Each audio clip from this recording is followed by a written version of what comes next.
Sahabat surga, setiap waktu bisa bernilai pahala. Jadi sayang sekali kalau tidak dimanfaatkan baik-baik. Bisa dimulai dengan amalan berikut ini. Silahkan subscribe dan like sebelum menonton. Semoga rezeki sahabat makin berlimpah dan berkah. Bukan di dalam Islam, semua perbuatannya dari bangun tidur sampai tidur lagi akan bersanding dengan doa. Silahkan cek. Bangun tidur ada doanya? Ada. Makan ada doanya? Minum ada doanya? Berpakaian ada doanya? Masuk toilet pun itu ada doanya. Masuk masjid ada doanya. Kaki keluar dengan masuk beda. Silahkan, cuma urusan toilet ada doanya. Karena Allah menginginkan tidak boleh ada setiap detik pun tidak mengandung pahala dalam kehidupan kita. Jadi kalau nggak jadi amal soleh, satu detik nggak jadi amal soleh, itu antum rugi. Turun langsung surahnya, walas, demi modal waktu yang saya berikan pada kalian sehari 24 jam. Innal insana lafi khus. Semua manusia yang beraktivitas berpotensi rugi. Kenapa dia rugi? Karena dia tidak menggunakan aktivitas itu dengan iman dan mengerjakan amal soleh karena Allah. Illalladzina amanu wa amilus solihat. Sekarang perhatikan baik-baik. Saya berikan contoh. Fokus. Doa bangun tidur apa doanya? Pertanyaan saya, tahu dari mana? Saya tahu, alhamdulillahilladzi ahyana ba'da ma amatana wa ilaihin nusyur. Tahu dari mana? Hah? Belajar. Baik. Perhatikan, doanya ada di Al-Bukhari, nomor hadis 181, riwayat Jundub bin Junada, dikenal dengan Abu Dzar Al-Ghifari. Kalau Ibnu Abbas tadi, itu yang bagian cara bangun tidurnya. Ada di Abu Daud nomor hadis 1369. Kata beliau, bima makna, kana Nabi sallallahu alaihi wasallam idza staiqadha min naumihi. Adalah kebiasaan Nabi sallallahu alaihi wasallam jika bangun dari tidurnya, fajalasa, tidak langsung berdiri, duduk dulu. Ini sunnah nih, kalau dikerjakan ada pahala. Famassaha biyadihi min athari naumi. Kemudian beliau menghapus bekas ngantuk dengan tangannya. Supaya sadar dulu. Jadi kalau mau baca doa, jangan bangun tidur langsung baca, sadar dulu. Jangan-jangan antum baca dalam keadaan belum sadar.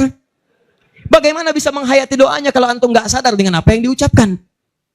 Sadar dulu, kuat dengan sadar. Setelah sadar itu kemudian pendahuluannya faqara khawatim surah Ali Imran. Beliau membaca 11 ayat terakhir di surah Ali Imran yang inna fi khalqis samawati wal ardh sampai ayat 200. Setelah itu, thumma dhahaba ila syinin mu'allaqah. Pergilah kemudian beliau ke tempat tertutup untuk berwudu. Saat mau pergi itulah kemudian setelah baca tadi di Al-Bukhari disebutkan baru membaca alhamdulillahilladzi ahyana ba'dama amatana wa ilaihin nusyur. Ada yang meriwayatkan sebelum baca surah tadi baca doa dulu, ada yang surah dulu baru kemudian doa. Tapi sepakat bangun tidur ada doanya.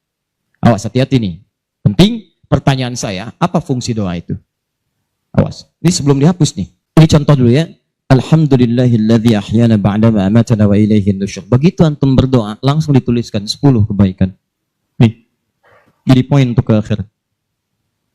Tapi doa itu bukan sekedar bacaan yang melahirkan pahala, bukan cuma itu. Tapi petunjuk bagaimana kita mengawali aktivitas yang akan kita kerjakan.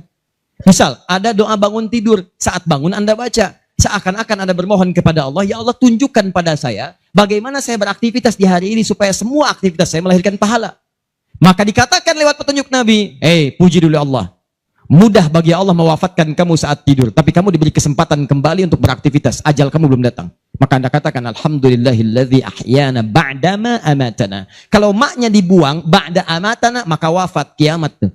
Tapi ketika ada maknya sementara ditahan, setelah itu diberikan, dikembalikan hidup. Tapi yang paling menarik, lihat baik-baik. Wa ilaihin nusyur. Nasyara yansyuru nusyuran. Intasyara yantashiru intisyaran. Itu tidak disebutkan dalam bahasa Arab kecuali berpencar, beraktivitas untuk mencari bekal pulang. Jadi kalau Anda orang Semarang, Anda pergi ke Jakarta, ke Surabaya dan seterusnya untuk mencari bekal dan balik lagi ke Semarang, maka perpencarannya disebut dengan intisyar. Pencarian bekalnya sampai pulang disebut dengan nusyur. Seakan-akan Anda katakan kepada Allah, ya Allah, terima kasih hari ini saya diberi kesempatan hidup.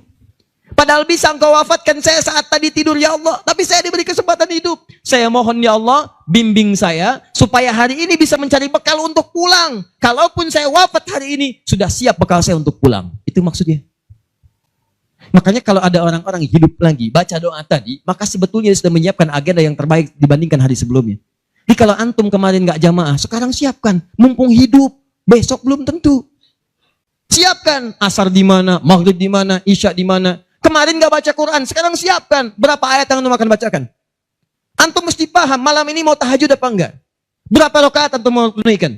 Besok mau infak di mana? Mau jamaah di mana? Siapkan. Begitu antum diberi kesempatan hidup, maka bukan cuma kata-kata yang didendangkan.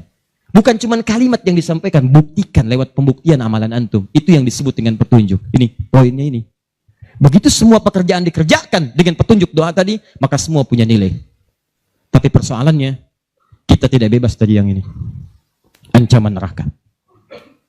Kalau ini amal soleh, ini amal salah. Ini bekalnya pahala, ini bekalnya dosa. Jikalau ada orang punya pahala, saat bersamaan punya dosa, maka rumusnya di hadis Muslim, pahala ini mesti transfer untuk menggugurkan dosa dulu. Hapus.